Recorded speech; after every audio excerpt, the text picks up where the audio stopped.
আসসালামু আলাইকুম প্রিয় দর্শক, চ্যানেল আই সংবাদ এখন স্টুডিও থেকে আপনাদের শুভেচ্ছা সহ স্বাগত জানাচ্ছি। আর পুরো সংবাদ জুড়েই আপনাদের সঙ্গে থাকবো আমি সাইদুর রহমান। আশা করছি আপনারা আমাদের সঙ্গে থাকবেন। এখন সবার আগে শুনুন যথারীতি ফ্রেশ সংবাদ শিরোনাম। দুর্ঘটনা যেন না ঘটে সচেতন থাকতে প্রধানমন্ত্রী আহ্বান। দুর্যোগে করণীয় প্রস্তুতি নিয়ে সরকারি বেসরকারি প্রচারের তাগিদ। গোপালগঞ্জে বিশ্ববিদ্যালয় শিক্ষকের বিরুদ্ধে যৌন হয়রানির অভিযোগ। নুসরাত হত্যায় জড়িতদের শাস্তির দাবিতে আজও বিক্ষোভ। 23 এপ্রিল শুরু হচ্ছে ভোটার তালিকা হালনাগাদ করা। এবারই প্রথম তৃতীয় লিঙ্গের মানুষ স্বতন্ত্র পরিচয়ের অধিকার পাবে।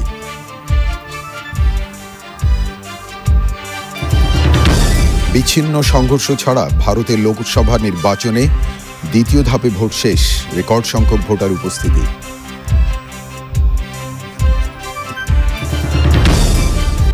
এবং পরিবেশ রক্ষায় নবায়নযোগ্য জ্বালানির ব্যবহার বাড়ানোর উদ্যোগ।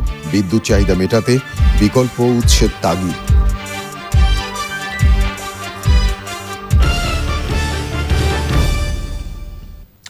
ধন্যবাদ প্রিয় দর্শক আমাদের সাথে যোগ দেওয়ার জন্য।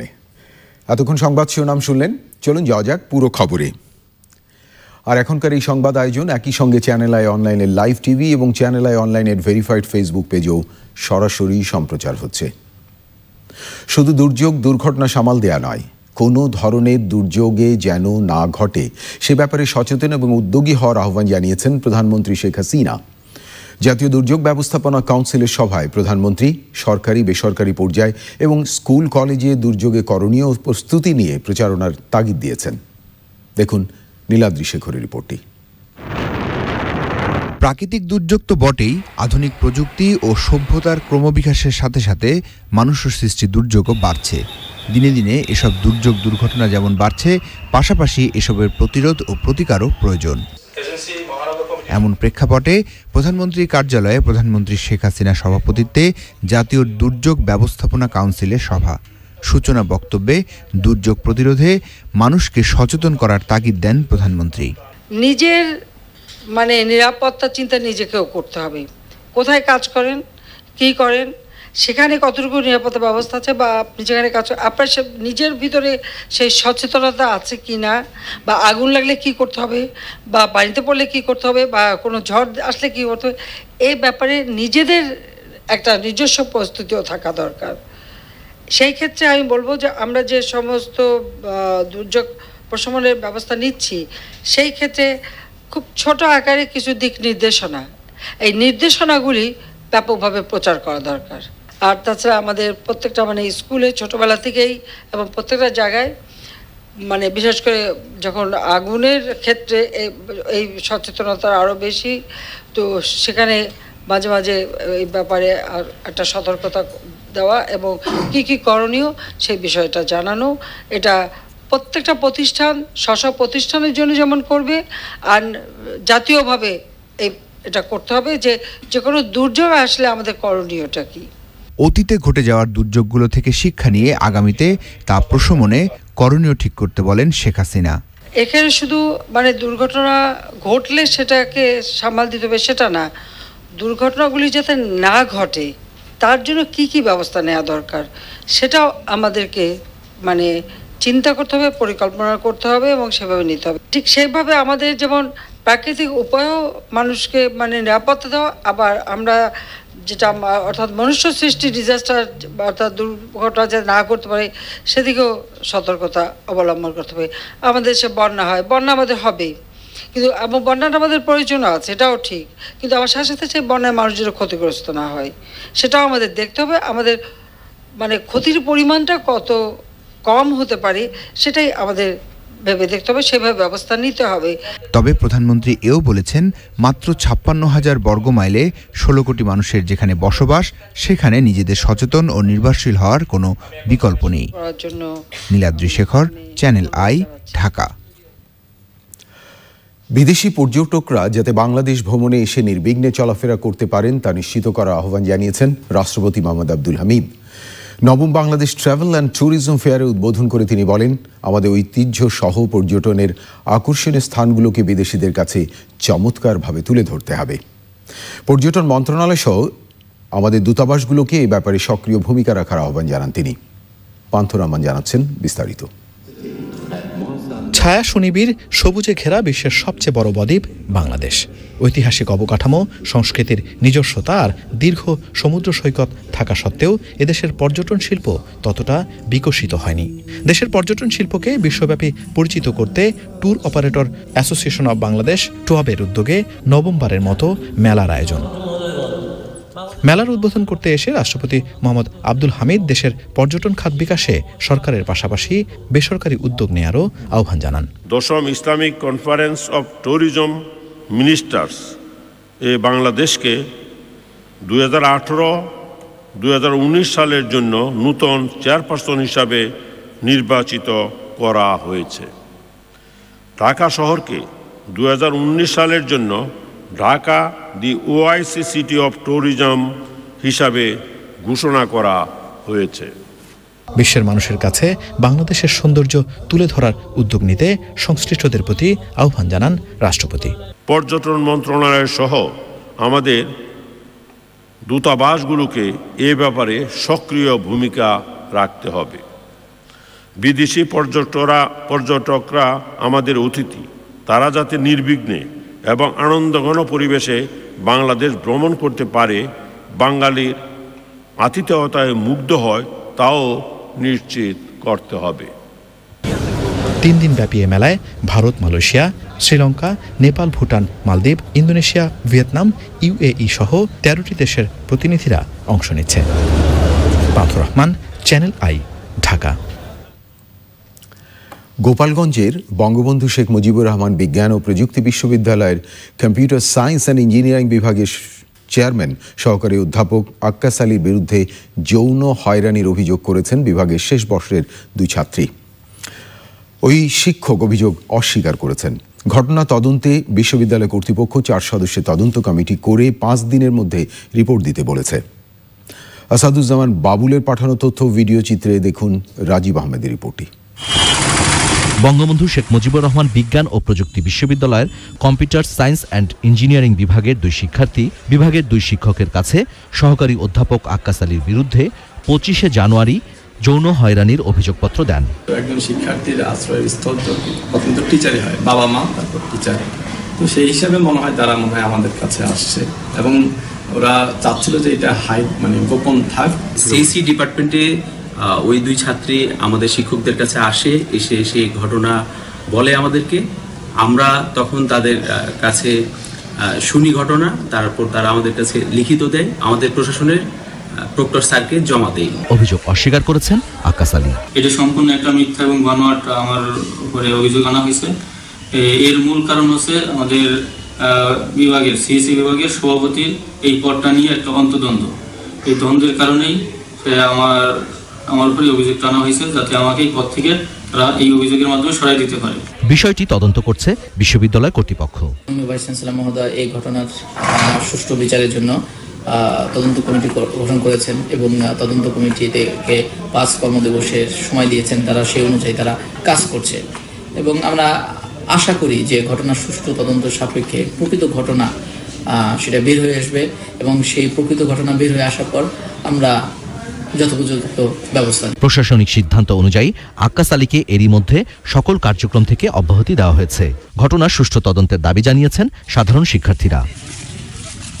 Rajib Ahmed, channel I. যৌন নিপীড়নে প্রতিবাদকারী মাদ্রাসা ছাত্রী নুসরাত জাহান রাফি হত্যায় জড়িতদের দৃষ্টান্তমূলক শাস্তির দাবিতে আজও ফেনীতে মানববন্ধন করেছে বিভিন্ন শিক্ষা প্রতিষ্ঠানের শিক্ষার্থীরা। মহিপাল সরকারি কলেজের শিক্ষক ও শিক্ষার্থীরা কলেজ ক্যাম্পাস থেকে মানববন্ধন বের করে। মানববন্ধন মহিপাল মোড়ে গিয়ে শেষ হয়। মানববন্ধনে অংশগ্রহণকারীরা বিভিন্ন স্লোগান দিয়ে নুসরাত হত্যায় জড়িতদের শাস্তির দাবি জানায়। নুসরাত হত্যা মামলার তদারকিতে পুলিশ সদর দফতরের ডিআইজি রুহুল আমিনের নেতৃত্বে 5 সদস্যের কমিটি করা হয়েছে। এই ঘটনায় ফেনীর এসপি এবং সোনাগাজীর ওসি সহ পুলিশ সদস্যদের ভূমিকা তদন্ত করে প্রতিবেদন দেবে কমিটি। রোহিঙ্গা প্রবণ 32টি উপজেলাকে বিশেষ সতর্কতায় রেখে 23 এপ্রিল সারা দেশে শুরু হচ্ছে ভোটার তালিকা কার্যক্রম। ধর্মীয় কারণ দেখিয়ে যেসব অঞ্চলের নারীরা ভোটার হতে চান না, তাদের ভোটার করার জন্য ইসলামিক ফাউন্ডেশনের সহযোগিতা চেয়েছে ইসি। এছাড়াও এবারই প্রথমবারের মতো নারী কিংবা পুরুষের পরিচয়ের বাইরে গিয়ে তৃতীয় লিঙ্গরা নিজেদের স্বতন্ত্র পরিচয়ের ভোটার হবার অধিকার পাবেন, জানাচ্ছেন শোভা ইসলাম। বর্তমানে দেশে মোট ভোটার 10,43 লাখ। এবার 80 লাখ নাগরিককে ভোটার করার টার্গেটে রেখে 23 এপ্রিল থেকে একযোগে সারা দেশে শুরু হচ্ছে ভোটার তালিকা হালনাগাদ কার্যক্রম। 2003 এবং 2004 সালে যাদের জন্ম তাদের অগ্রিম তথ্য ভোটার তালিকায় অন্তর্ভুক্ত করবে ইসি। এই কার্যক্রমকে সফল করার জন্য ইতিমধ্যে সহ নানা আয়োজন সম্পন্ন করা হয়েছে। কেউ যেন ভোটার হওয়া থেকে বাদ না পড়ে সে কারণে বিভিন্ন এনজিও প্রতিষ্ঠান দিয়ে নানা ধরনের প্রচারণা সহ মসজিদে মসজিদে খুতবা পাঠেরও ব্যবস্থা রেখেছে ইসি।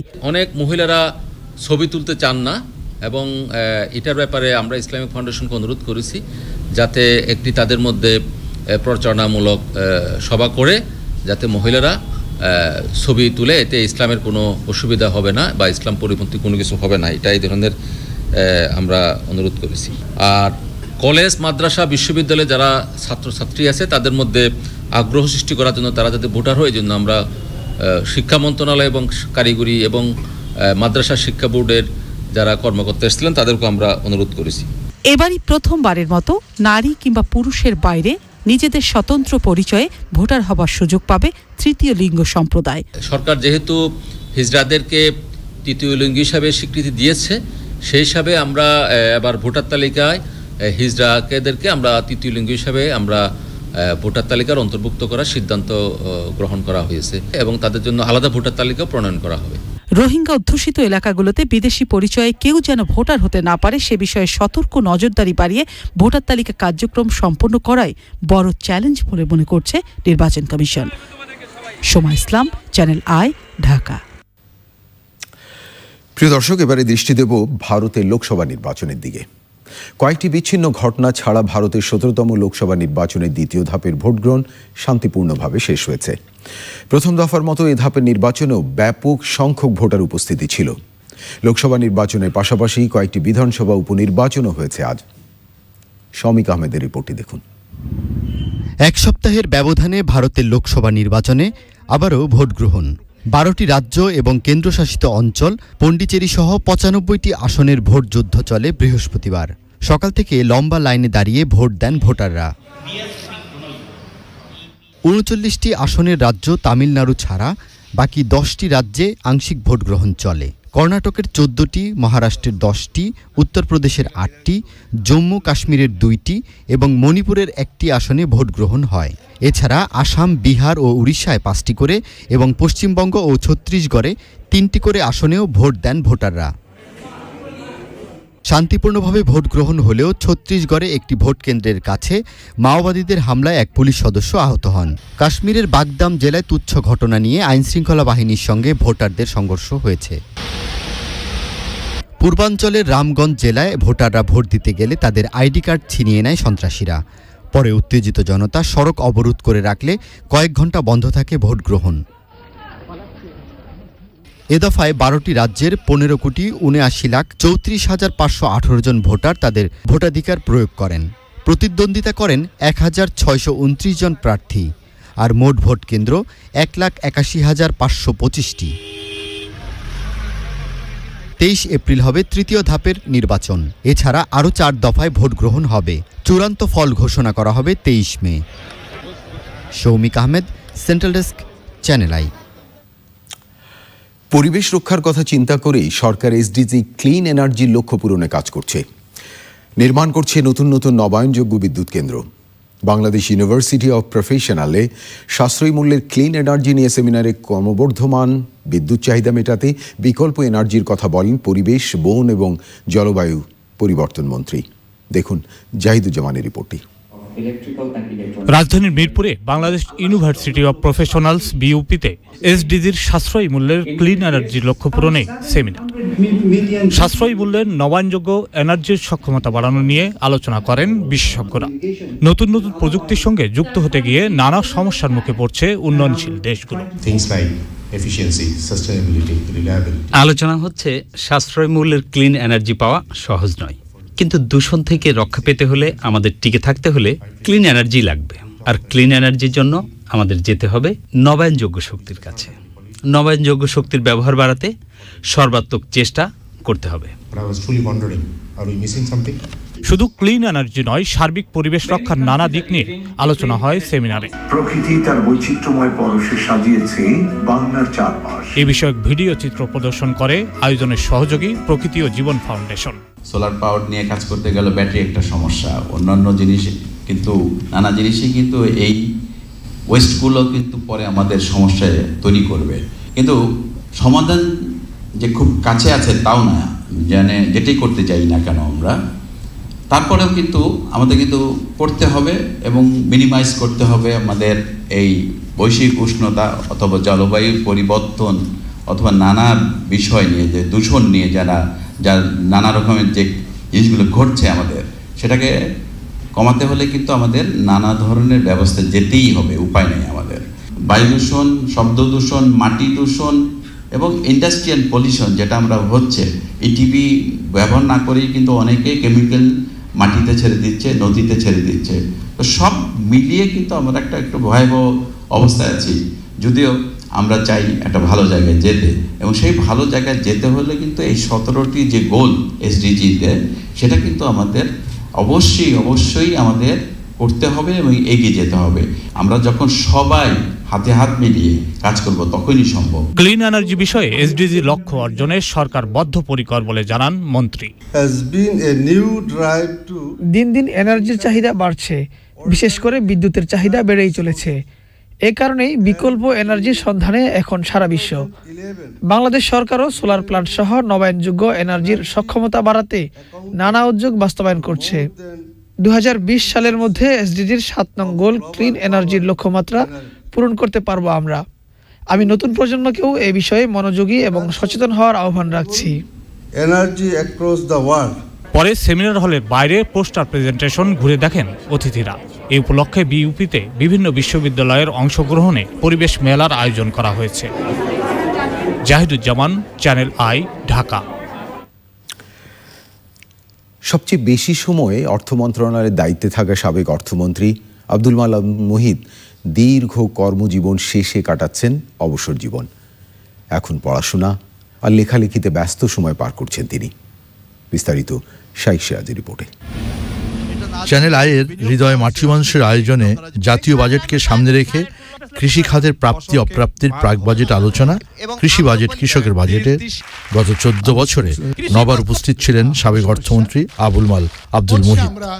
এরই ধারাবাহিকতায় এবারও অংশ নিলেন নাটোরে আয়োজিত কৃষি বাজেট কৃষকের বাজেটে। ট্রেনে নাটোর যেতে যেতে কথা হলো অবসর জীবন আর অন্যান্য প্রসঙ্গ নিয়ে। আমার একটা বইয়ের কাজ অনেক দিন ধরে চলছে, 40 বছর ধরে লিখছি। এটার অবয়বটা বর্তমানে হয়েছে 468 পৃষ্ঠা। শুরু করেছিলাম 200 সামথিং দিয়ে। 468 আমার মনে হয় এটা 500 550 হবে। 4-5 মাস লাগবে শেষ করতে। আমার নিজের স্টাইলে পৃথিবীর ইতিহাস, স্টাইলটা আমি করেছি এইভাবে।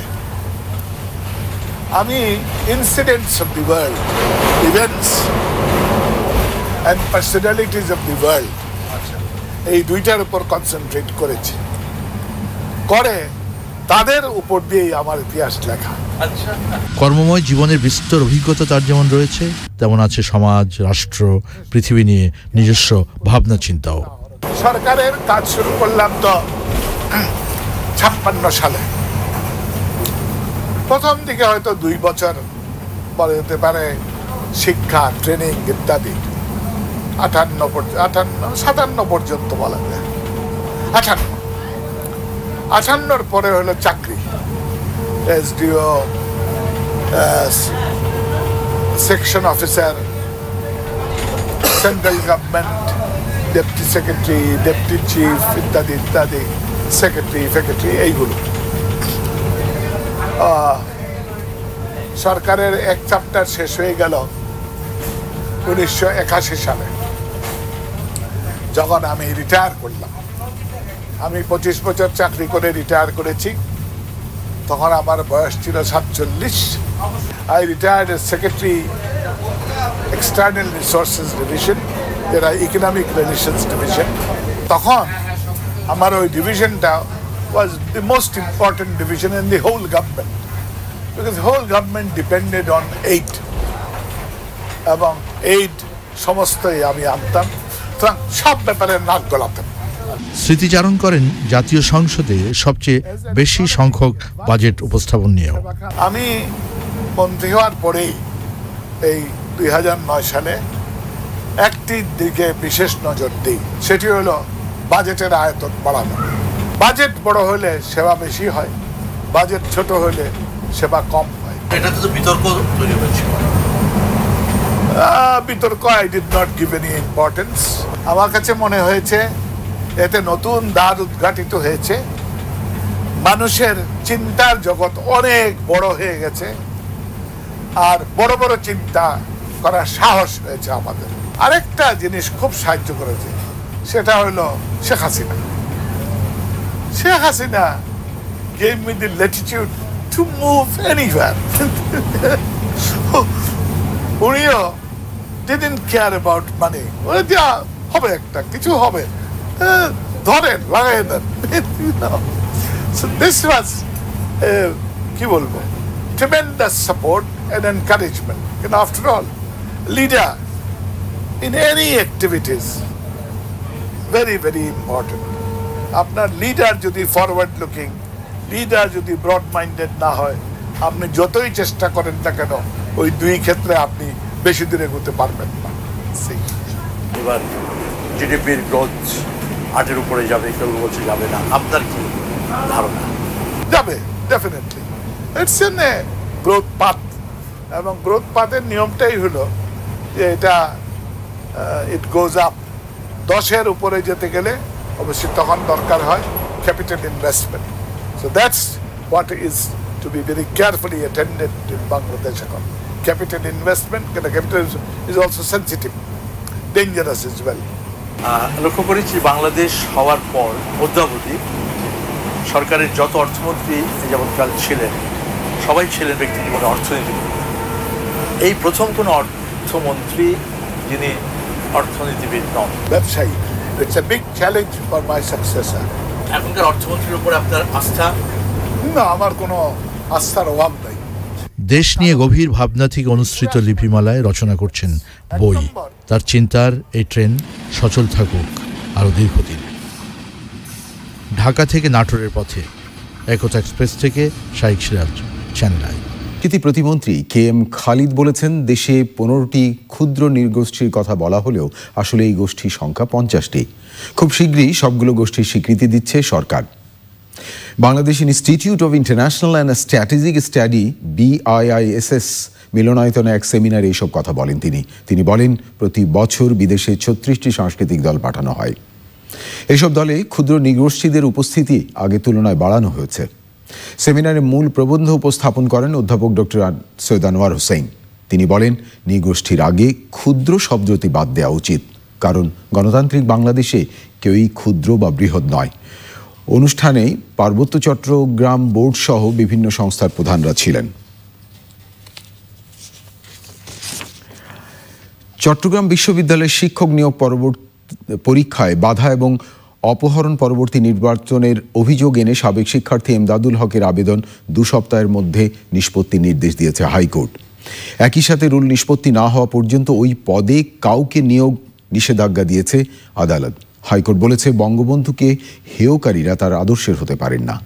দেখুন মাজহারুল হক মান্নার রিপোর্টটি। ভুক্তভোগী প্রাণিবিদ্যা বিভাগের মোহাম্মদ এমদাদুল হক হলেন চট্টগ্রাম বিশ্ববিদ্যালয়ের সাবেক শিক্ষার্থী। গত 27 মার্চ শিক্ষক পদে মৌখিক পরীক্ষা দিতে আসলে নাজেহালের শিকার হন। এই জায়গায় যারা আসছে আমাদের সাথে যোগাযোগ করে আসছে, তো কথা বলার এক পর্যায়ে এরা আমার করছে কি, ওই লিফটের সামনে থেকে ধাক্কায় নিয়ে গেছে ওই আর্টস ফ্যাকাল্টির পাশে।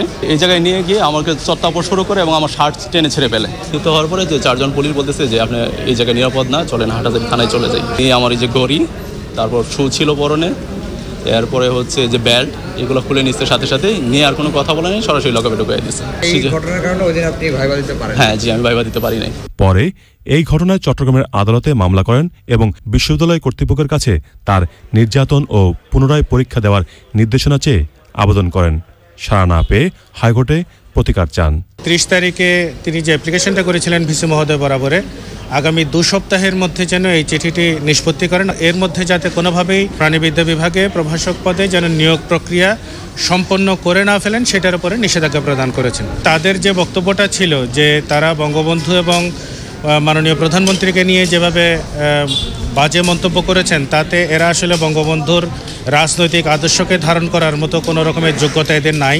এদিকে ওই ঘটনায় ভুক্তভোগীর অভিযোগ খতিয়ে দেখতে চট্টগ্রাম বিশ্ববিদ্যালয় একটি তদন্ত কমিটি গঠন করেছে। মাজহুর হক মান্না, চ্যানেল আই, ঢাকা। এবারে সামিট আন্তর্জাতিক সংবাদ।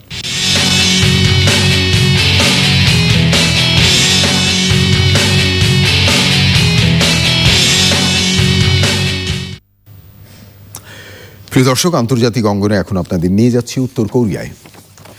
পারমাণবিক আলোচনা থেকে মার্কিন পররাষ্ট্রমন্ত্রী মাইক পম্পের অপসারণের দাবি জানিয়েছে নর্থ কোরিয়া। তার কথাবার্তাকে অর্থহীন ও অবিবেচক হিসেবে অভিহিত করা হয়েছে। পররাষ্ট্র মন্ত্রণালয়ের একজন ঊর্ধ্বতন কর্মকর্তা জানান, পম্পে থাকলে আলোচনা কার্যকর হবে না। আলোচনায় অংশ নেওয়ার জন্য তার পরিবর্তে অধিক দায়িত্বশীল কাউকে মনোনীত করার কথা জানিয়েছে নর্থ কোরিয়া।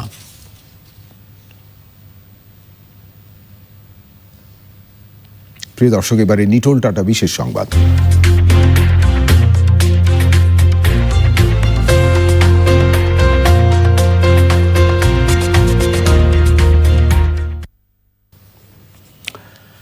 পর্যটন নগরী কক্সবাজারে রাখাইনদের সাংগ্রে পোয়ে বা জলকেলি উৎসব চলছে। বর্ণিল রূপে সেজেছে রাখাইন পল্লীগুলো। রাখাইন বর্ষ 1380-কে বিদায় জানিয়ে নতুন বছরকে বরণ করে নিতে এই উৎসবে মেতেছেন দেশি বিদেশি পর্যটকরাও। সরওয়ার আজম মানিকের পাঠানো তথ্য ভিডিও চিত্র নিয়ে দেখুন রাজীব আহমেদের রিপোর্টটি। রাখাইনদের রীতি অনুযায়ী 13 এপ্রিল বুদ্ধ স্নানের মধ্য দিয়ে শুরু হয়েছে জলকেলি উৎসব। 14 এপ্রিল শোভাযাত্রা, 15 ও 16 এপ্রিল রাখাইন পল্লীগুলোতে শিশুদের জলকেলি, 17 থেকে 19 এপ্রিল মূল উৎসব। রাখাইনদের ভাষায় বর্ষবরণের এই উৎসবকে বলা হয় সাংগ্রেং পোয়ে। কক্সবাজারে মোট 45টি মণ্ডপে চলছে জলকেলি উৎসব। আমরা নতুন বছরকে বরণ করার জন্য পানি খেলা উৎসব করি। এই 3 দিনে আমরা নাচ গান করি এবং অনুষ্ঠান করি, আমাদের প্রাণ খুলে আমরা আনন্দ ভোগ করি। রাখাইন তরুণ তরুণীরা নতুন ও আকর্ষণীয় পোশাক পরে জলকেলি উৎসবের প্যান্ডেলে গিয়ে একে অপরকে পানি নিক্ষেপ করে আনন্দ প্রকাশ করে। নতুন বছরকে স্বাগতম করে আমাদের এই অনুষ্ঠানটি, আমরা একে অপরকে পানি ছিটিয়ে এই উৎসবটি পালন করা হয়। হ্যাপি সাংগ্রাই। পুরনো বছরকে বিদায় দিয়ে নতুন বছরকে বরণ করার জন্য আমরা এই উৎসব পালন করি। গান উৎসবে পানি বরণ করে আমরা উৎসবটা পালন করি। জলকেলি উৎসবে প্রয়োজনীয় নিরাপত্তা ব্যবস্থা নিয়েছে স্থানীয় প্রশাসন। নতুন রাখাইন বর্ষ সবার জীবনে মঙ্গল বয়ে আনবে এই প্রত্যাশা নিয়ে শুক্রবার শেষ হবে উৎসব। Rajib Ahmed, channel I. এবারে ইসলামী ব্যাংক অর্থনীতি সংবাদ।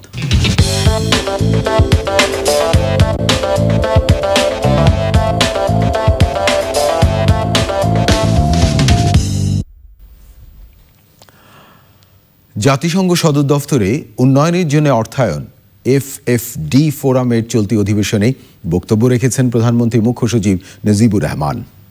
নীতির স্পটলাইট, অতি ক্ষুদ্র ক্ষুদ্র ও মাঝারি উদ্যোগে অর্থায়নে উদ্ভাবনী কৌশল শীর্ষক এক ইভেন্টে কি নোট স্পিকার হিসেবে তিনি বক্তব্য রাখেন। বাংলাদেশে অতি ক্ষুদ্র ক্ষুদ্র এবং মাঝারি এন্টারপ্রাইজের প্রসারে শেখ হাসিনা সরকারের সাফল্যের কথা তুলে ধরলেন প্রধানমন্ত্রী মুখ্য সচিব। তিনি বলেন, MSME বাংলাদেশে প্রবৃদ্ধির অন্যতম ধারক এবং উদ্ভাবনের চালক। এই সেক্টরে দেশের অর্থনীতির, বিশেষ করে গ্রামীণ অর্থনীতির আমূল পরিবর্তন করেছে। বাংলাদেশের বর্তমান প্রবৃদ্ধি 8.13 হওয়ার ক্ষেত্রে এই সেক্টরের উল্লেখযোগ্য অবদান রয়েছে। এমএসএমই বাংলাদেশের প্রবৃদ্ধির অন্যতম ধারক ও উদ্ভাবনীর বাহক। এই সেক্টর দেশের অর্থনীতি, বিশেষ করে গ্রামীণ অর্থনীতির আমূল পরিবর্তন করেছে। বাংলাদেশের বর্তমান প্রবৃদ্ধি 8.13 হওয়ার ক্ষেত্রে এই সেক্টরের উল্লেখযোগ্য অবদান রয়েছে।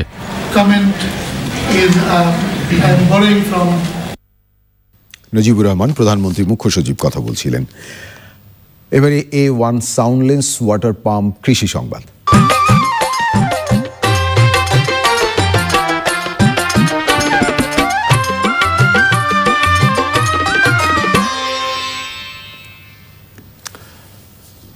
সিরাজগঞ্জে তাড়াশে কৃষক এবছরও ব্যাপক হারে বোরো আবাদ করেছেন। তবে বেশ কিছু এলাকায় হঠাৎ করেই ধানের শীষ মরে যাওয়ায় বিপাকে পড়েছেন কৃষক। তারপরও ভালো ফলন পাওয়ার লাভবান কৃষক। ফেরদৌস রনির রিপোর্ট। চলনবিল অধ্যুষিত তাড়াশের কৃষক গত বছর ভালো দাম পাওয়ায় এবছরও বেশি জমিতে বোরো চাষ করেছেন। এবছর বৃধান 28, 29 ও 58 জাতের পাশাপাশি মিনিকেট এবং কাটারিভোগ ধানের আবাদ হয়েছে বেশি। তবে তাড়াশের কোনো কোনো এলাকায় ধানের শীষ কালো হয়ে মরে যাওয়ায় কিছুটা ক্ষতির শিকার হয়েছেন কৃষক। কৃষি অফিসারের পরামর্শ ক্রমে মনে করেন ওই ফলিকট বিভিন্ন ধরনের ওষুধ আছে, এগুলা সব একজন এক রকমেরটা মারা হয়েছে। 4-5 দিন পরের তিনি ধান কালো সিটা পরে আবার কৃষি অফিসারের কাছে যা বলা হলে তারা বলতেছে যে এই আবহাওয়া খারাপ, বাতাস হচ্ছে, এই কারণে ধানে ফুল ভরিয়া যা ধান কালো হয়ে যাচ্ছে। সাদা হওয়া বাড়াচ্ছে আর কালো হচ্ছে, এই কালো ছাড়তেছে না। এবার কৃষক তো লাভ করতে পারবে না। কৃষি বিভাগের পরামর্শে জমিতে কীটনাশক ছিটিয়েও ফল পাননি কৃষক। 20-25 বিঘা ভূমি আবাদ করছি, নষ্ট হয়ে যাইতেছে। এমুরা সব আরো বেশি, এই জন্য স্প্রে করতেছি। আমি দেখি আল্লাহ ভরসা কি করে আল্লাহ। অফিসে দেখা গেল দেখা করতেছে যে বীজ ব্যবহার করেন, তাহলে কীটনাশক বীজ ব্যবহার করতেছি। কাজ হচ্ছে তাতে কাজ তো কোন দিশে পাওয়া যেত না। কৃষি বিভাগ বলছে জলবায়ু পরিবর্তনের কারণে ধানে এসব রোগবালাই দেখা দিয়েছে। গত 2 তারিখ মঙ্গলবার বিকাল 3-3:30টার দিকে তাপমাত্রা বেশি ছিল এবং হঠাৎ করে ঝড়ো হাওয়া বয়ে যাওয়ার কারণে যেগুলো ধান ফ্লাওয়ারিং স্টেজে ছিল, বিশেষ করে মিনিকেট ধান, সেগুলোতে কিছুটা ইনজুর্ড হয়। আমরা পরবর্তীতে ডিডি স্যারকে জানাই। ডিডি স্যার এডি স্যারের নেতৃত্বে ধান গবেষণা ইনস্টিটিউটের সায়েন্টিফিক অফিসার সহ মাঠ পরিদর্শন করেন এবং পরিদর্শনের পর দেখা যায় যে আক্রান্ত জমির পরিমাণ 110 হেক্টর এবং ক্ষতিগ্রস্ত জমির পরিমাণ 3 হেক্টরের মতো। চলতি বছর তাড়াশ উপজেলায় 21,500 হেক্টর জমিতে বোরো ধান চাষের লক্ষ্যমাত্রা ধরা হলেও 1250 হেক্টর বেশি জমিতে আবাদ হয়েছে। সিরাজগঞ্জের তাড়াশ থেকে ফেরদৌস রবিন, চ্যানেল আই। প্রিয় দর্শক, এবারে দেখবেন প্রকৃতি সংবাদ।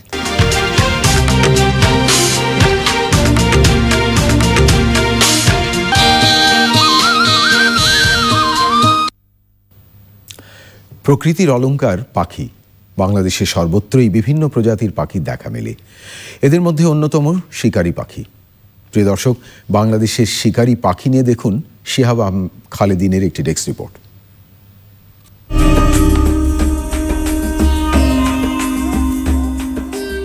বাংলাদেশে বন্যপ্রাণী বৈচিত্র্যের সবচেয়ে বড় অংশ পাখি। বিভিন্ন প্রজাতির পাখি দেখা যায় বাংলার মাঠ প্রান্তর, বনবনানী, জলাশয় ও লোকালয়ে। এসব পাখিদের একটি বড় অংশ শিকারি পাখি। বিভিন্ন ধরনের প্রাণী শিকার করে খায় বলে এদের পরিচয় শিকারি পাখি হিসেবেই। এদের দলে আছে বিভিন্ন প্রজাতির চিল, ঈগল, শিকরা, মাছমুরাল, বাজ, শকুন, কাপাসি ও পেঁচা। এদের মধ্যে পেঁচা, নিশাচর এবং অন্যান্য শিকারি পাখি দিনের বেলাতে সক্রিয় থাকে। শিকারি পাখিদের ঠোঁট ও নখর বেশ মজবুত। এরা প্রখর দৃষ্টিশক্তি সম্পন্ন এবং শারীরিকভাবেও শক্তিশালী। শিকারি পাখিরা সাধারণত বৃক্ষজাতীয় উদ্ভিদে বাসা বানায়। খাবারের সন্ধানে কখনো জলাশয়ের আশেপাশে, আবার কখনো খোলা আকাশে বিশাল ডানা মেলে উড়তে থাকে।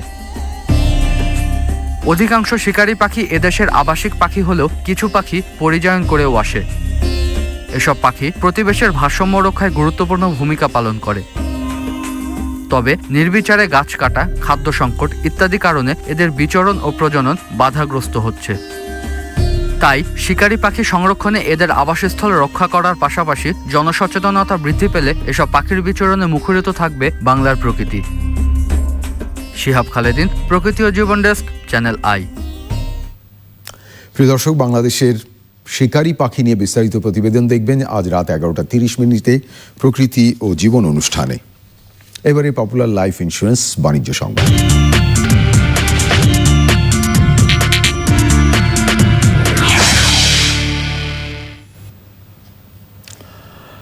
আসন্ন রমজান মাসে জিনিসপত্রের দাম নিয়ন্ত্রণে থাকবে বলে আশা করেছেন বাণিজ্যমন্ত্রী টিপু মুন্সি। সচিবালয়ে সাংবাদিকদের তিনি জানিয়েছেন, পর্যাপ্ত পরিমাণে খাদ্যদ্রব্য মজুদ আছে। এরপরও কোনো অজুহাতে কেউ যদি দাম বাড়ানোর চেষ্টা করে তা মনিটরিং করা হবে। তিনি জানান, পণ্য পরিবহনকে কেন্দ্র করে চাঁদাবাজি কঠোরভাবে দমন করা হবে। মন্ত্রী জানান, দেশে চাল উদ্বৃত্ত রয়েছে দাবি করে চাল রফতানির যে প্রস্তাব দিয়েছে উৎপাদনকারীরা তা যাচাই করে সিদ্ধান্ত নেওয়া হবে। বাজার মনিটরিং আমরা করছি, সব রকম করছে। গতকালকে মাননীয় প্রধানমন্ত্রীর কাছে গেছে, ওনার অফিস থেকে ফলো আপ করছি। আমরা ফুল বাজার মনিটর করছি। বিভিন্নভাবে এই রোজা আসলে পরে এইসব চাঁদাবাজি শুরু হয়, তারপরে কাঁচামাল, বেগুন, পেঁয়াজ এইসব, সেটার বিরুদ্ধে আমরা শক্ত অবস্থান নেব।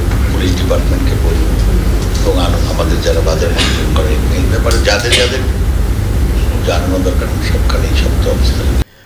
দিনাজপুর গোবিন্দগঞ্জ মহাসড়কের চুনিয়াপাড়ায় বাসের চাকায় পিষ্ট হয়ে ইজি বাইক আরোহী এক শিশুসহ একই পরিবারের 3 জন নিহত হয়েছে, আহত হয়েছে 4 জন।